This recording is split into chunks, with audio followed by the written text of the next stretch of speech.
গত লেকচারে ঠিক আমরা এই জায়গায় শেষ করেছিলাম। সার্ভার থেকে তথ্যগুলো এসেছিল এবং সেগুলো আমরা item.xml ইনফ্লেট করার মাধ্যমে আমরা ডাম্প ডাটা দেখতে পাচ্ছি। এখন আমাদের কাজ হবে এই টেক্সট ভিউগুলোকে পরিচয় করায় দেয়া এবং এগুলোকে ফাংশনাল করা, স্পেশালি আইডির জায়গায় আইডি, নামের জায়গায় নাম, মোবাইলের জায়গায় মোবাইল, ইমেলের জায়গায় ইমেল, এই তথ্যগুলো রাখা এবং পরবর্তীতে আমরা এই দুটো বাটনকেও ফাংশনাল করার চেষ্টা করব। তো চলুন গেট ভিউ মেথডের মধ্যে আমরা item.xml থেকে পাওয়া সকল তথ্যগুলো টেক্সট ভিউগুলোকে পরিচয় করায় দেই একটার পর একটা। সো টেক্সট ভিউ যেমন ধরেন TV ID, for example TV ID equal to আমরা বলবো myview.findViewById.id। তো প্রথম টিভি আইডিকে আমরা পরিচয় করাই দিলাম। সেম ভাবে আমাদের যা জামালপাতি আছে সবাইকে একটু পরিচয় করাই দিই।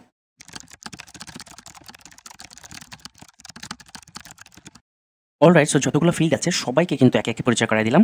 সবার পরিচয় পর্বটা একই সাথে এই দুটো বাটনের মধ্যে একটু মার্জিন দিয়ে দিয়েছি যাতে দুটো একটু একটা থেকে আরেকটা একটু আলাদা হতে পারে। That's it. এতটুকু কাজ করেছি। সময় বাঁচানোর জন্য আমি আর এটা দেখালাম না। জাস্ট আমরা প্রত্যেকটার আগে মাই ভিউ দিয়ে ফাইন্ড ভিউ আইডি ধরে এগুলোকে পরিচয় করাই দিলাম। আমরা জানি যে আমাদের এই অ্যারে লিস্টের মধ্যে হ্যাশম্যাপ আকারে ইউজারের তথ্যগুলো আছে বা সার্ভার থেকে আসা ডাটাগুলো আছে। সো আমরা যদি hashmap equal to new hashmap না লিখে এবার যদি বলি array list dot get, array list থেকে পাওয়া পজিশন আকার ইন্ডেক্স থেকে তুমি তোমার হ্যাশম্যাপটা আমাকে দাও, তাহলে আমরা এখানে 1 2 3 4 না লিখে আমরা এই যে ইন্ট আই, এই আইটাকে বসাই দেবো এবং আমরা এর আগে প্র্যাকটিস করার সময় এই আইটাকে আইনা ধরে আমরা এটাকে ধরেছিলাম পজিশন, তাতে বুঝতে সুবিধা হয়। এটা হচ্ছে পজিশনকে রিপ্রেজেন্ট করে। যখন শূন্য তখন এটা শূন্য নাম্বার পজিশন, এটা চেঞ্জ হয়ে 1 2 3 এভাবে পজিশন হিসেবে চেঞ্জ হয়। সো হ্যাশম্যাপের মধ্যে ঢুকে গেল অ্যারে লিস্ট থেকে আসা প্রথম পজিশনের তথ্য, এভাবে দ্বিতীয় পজিশনের তথ্য। গেট ভিউ মেথড যখন দ্বিতীয়বার কল হবে, তৃতীয়বার কল হলে তৃতীয় হ্যাশম্যাপের তথ্য। অলরাইট, সো এবার আমরা মালপাতিগুলোকে আলাদা করতে পারবো, যেমন string name equal to হ্যাশম্যাপ dot gate, তুমি নেম কি এর মধ্যে থাকা যে ভ্যালুটা সেটা আমাকে দাও। সেমভাবে আমি বাকিগুলোর জন্য এই কাজটা করে ফেলতে পারি। সো হ্যাশম্যাপ থেকে সবগুলো কি এর এগেইনস্টে ভ্যালুগুলো আমি বের করলাম এবং সেগুলোকে স্ট্রিং হিসেবে নেম, আইডি, মোবাইল এবং ইমেল হিসেবে ধরলাম। নাও আমাদের কাজ হবে টেক্সট ভিউর মধ্যে জিনিসপত্রগুলোকে টিভি আইডির মধ্যে আইডি দিয়ে দেওয়া। TV ID dot set text হচ্ছে ফর এক্সাম্পল আইডিটাকে আমি অ্যাসাইন করে দিলাম। এবার আমি টিভি ইমেইলের মধ্যে সেট টেক্স করে দিলাম ইমেলটাকে। সেমভাবে আমি টিভি মোবাইলের মধ্যে অ্যাসাইন করে দিলাম সেট টেক্স মোবাইলটাকে। অলরাইট, সো সেমভাবে আমি নামের মধ্যে অ্যাসাইন করে দিলাম TV name dot set text, হচ্ছে নেমটাকে আমি অ্যাসাইন করলাম। সবগুলোকে আমি জাস্ট অ্যাসাইন করে দিলাম সেট টেক্সের মাধ্যমে।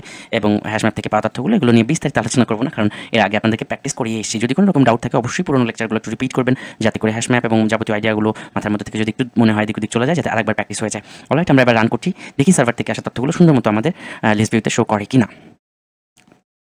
অলরাইট, এবার দেখতে পাচ্ছি আমরা আইডি 1 জোবায়ের 555 এবং ইমেল চলে আসে আইডি 2 জোবা 000 এসএসএস। তথ্যগুলো কিন্তু আমরা লিস্টের মধ্যে পেয়ে গেছি।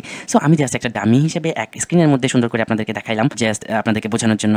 তো আলটিমেটলি আপনারা যখন সুন্দর করে কাজ করবেন, আলাদা অ্যাক্টিভিটি করে সুন্দর করে, তখন কিন্তু এটা দিয়ে অ্যামেজিং আপনাদের কাজের যে কোনো কাজে এটাকে আপনারা ইউজ করতে পারবেন। আমি জাস্ট শেখানোর জন্য, দেখানোর জন্য এরকম অদ্ভুত একটা ডিজাইনে আপনাদের জন্য কাজ করছি। অলরাইট, সো এবার যদি আপনি এখানে নতুন একটা ডেটা দেন, ফর এক্সাম্পল নামের জায়গায় আমরা দিলাম কবিতা, আমরা মোবাইলের জায়গায় দিলাম ফর এক্সাম্পল অনেকগুলো 0 এবং আমরা এখানে দিলাম kobita@gmail.com। ইনসার্ট টু ডাটাবেজ যদি আমরা করি, সো ডাটাবেজে কিন্তু ইনসার্ট হয়ে গেল। সো আমরা এখন কোনো আপডেট দেখতে পাচ্ছি না, কারণ ডাটাবেজে ইনসার্ট হয়েছে, বাট আমাদের এই লিস্ট ভিউ তো রিলোড হয়নি, কারণ এই কোডটা এমনভাবে লিখেছি যে এটা নতুন করে রান করলে এটা অটোমেটিক্যালি লোড হয়। এবার যদি আমরা আরও একবার এই অ্যাপসটাকে প্লে করি, আমরা পুনরায় রিলোড হবে এবং দেখবো যে লাস্টের ডাটাটা অলরেডি আমরা কিন্তু ইনসার্ট করেছি আমাদের মোবাইল অ্যাপস থেকে, এবং আমরা দেখবো একদম শেষ ডাটাটা আমাদের এখানে আসে কিনা। অলরাইট, সো দেখতে পাচ্ছি চলে আসছে। সো আমরা আমাদের ডাটাবেইসে ডাটা আপডেট করা, ডিলিট করা, এই দুটো জিনিস পারলে কিন্তু আমাদের 16 কলা পূর্ণ হয়ে যায়। সো আলটিমেটলি আমরা যে কোনো কিছুই ঘটাতে পারবো। অলরাইট, দেখতে পাচ্ছি আমরা কবিতা এখানে অ্যাড হয়েছে। সো কবিতা সবার লাস্টে অ্যাড করলাম, এই জন্য আমরা দেখতে পাচ্ছি সার্ভার থেকে ডাটাগুলো একদম সিরিয়ালি আসছে, আইডি প্রথম থেকে শেষ পর্যন্ত আসছে। সো এখন আপনার মনে হতে পারে না যে ভাইয়া আমি আইডিগুলো লাস্ট থেকে মানে শেষ থেকে চাই, যেমন এখানে আসছে কি আইডি 1 থেকে 1 2 3 4 এভাবে আসে, তাই না? তো এমন মনে হতে পারে না যে আমি উল্টাভাবে চাই, লাস্টের দিক থেকে চাই। সো চলেন আমরা চলে যাই আমাদের ওয়েব হোস্টিংয়ে, সেখানে আমরা পিএইচপি ফাইলটাকে দেখি, যেখানে আমরা view.php লিখেছিলাম, সেখানে আপনাদেরকে একটা লাইন ছোট করে একটা আপডেট করে দেখিয়ে দিই। আমরা চলে আসছি আমাদের হোস্টিংয়ে, যেখানে view.php ফাইলটা রাখা ছিল। সো এখানে আমরা কিছু চেঞ্জ করবো এবং আমরা দেখবো যে ইম্পর্টেন্ট কিছু বিষয়, যেগুলো আমাদের ভবিষ্যতে অ্যাপস তৈরি করতে গেলে খুব দারুণভাবে দরকার পড়বে। অলরাইট, সো আমরা দেখতে পাচ্ছি যে আমাদের এখানে রেজাল্টটা প্রথম থেকে আসছে। লাস্টে আমরা যে ডাটাটা অ্যাড করলাম কবিতা, এটা একদম লাস্টে আসছে। সো নাও আমাদের এখানে যে কোয়ারিটা লিখেছিলাম সিলেক্ট ফ্রম ইউজার টেবিল, এখানে যদি আমরা একটু কারসাজি করি, যেমন ধরেন select from user table order by, okay, ORDER বড় হাতের ORDER, অর্ডার স্পেস দিয়ে বাই আইডি, মানে আপনি কার অর্ডার বাই লিখতে চাচ্ছেন। আমরা চাচ্ছি আইডি, দুই ধরনের অর্ডার বাই হয়, অর্ডার বাই আইডি অ্যাক্সেন্ডিং আর descending. Normally by default ASC মোডে থাকে, ASC বলতে বোঝায় অ্যাক্সেন্ডিং অর্ডার, ছোট থেকে বড়। ওকে, অ্যাক্সেন্ডিং অর্ডার মানে ছোট থেকে বড়, আইডি 1 থেকে শুরু হবে, প্রথম থেকে একদম লাস্ট বড় আইডি নিচের দিকে নামবে, ঠিক আছে। আরেকটা আছে order by ID descending, DESC মানে হচ্ছে ডিসেন্ডিং, বড় থেকে ছোট। তার মানে সবশেষে যে ডাটাবেজে আপডেট হয়েছে টেবিলের মধ্যে, সেইটা আগে আসবে, উল্টা দিক থেকে সিলেক্ট করবে। সিলেক্ট ফ্রম ইউজার টেবিল থেকে তথ্যগুলো আনো, অর্ডার বাই আইডি ডিসেন্ডিং, তার মানে আইডির উল্টো সাইড থেকে তুমি ধরো, মানে লাস্ট ডাটা আগে, তারপরে উল্টা দিক থেকে আসবে। বোঝা গেছে জিনিসটা? অর্ডার বাই, এই হচ্ছে অর্ডার বাইয়ের মিনিং। আমরা এটাকে সেভ করি এবং আমরা এটাকে একটু রান করে দিই। দেখবো এবার আমরা একদম শেষে যে ডাটাটা ইনসার্ট হয়েছে কবিতা, সেটা আমরা আগে দেখতে পাচ্ছি। 15 নম্বর আইডি সবার আগে এসছে। অলরাইট, সো আমরা অনক্রিয়েট বান্ডেলের মধ্যে ডাটা সার্ভার থেকে লোড করার জন্য যে কোডটা লিখেছি সেই কোডটাই যে এখানে, তাই তো এই পুরো কোডটাই যে এখানে কিউতে অ্যাড করার পুরো টোটাল কোডটা এখানে। আমি রিকোয়েস্ট কিউ সহ যদি চিন্তা করি, তাহলে টোটাল কোডটা কিন্তু এখানে আছে, এই যে এখানে রিকোয়েস্ট কিউ সহ এখানে। সো এই পুরো কোডটাকে চলেন আমি একটা ফাংশনের মধ্যে দিয়ে দিই, যাতে আমি ইজিলি ডাটাকে যে কোনো সময় লোড করে লিস্ট ভিউয়ের মধ্যে অ্যাড করতে পারি। সো এই যে যতখানি কোড আমরা এতক্ষণ লিখলাম রিকোয়েস্ট কিউতে অ্যাড করা পর্যন্ত, এই পুরো কোডটাকে আমরা কন্ট্রোল সি দিয়ে কপি করলাম, এখান থেকে নিয়ে গেলাম। আমরা একটা এরর দেখতে পারবো, কারণ রিকোয়েস্ট কিউ নামে এখানেও একটা কিছু তৈরি করা দরকার। Request queue equal to volley dot new request queue main activity dot this. Alright, so ultimately সমস্যাটা হচ্ছে যে আমরা ওই আগের প্রজেক্টের মধ্যে বাটন ইনসার্টের মধ্যেও তো বাটনকে ইনসার্ট করার জন্য কিউ অ্যাড করেছি।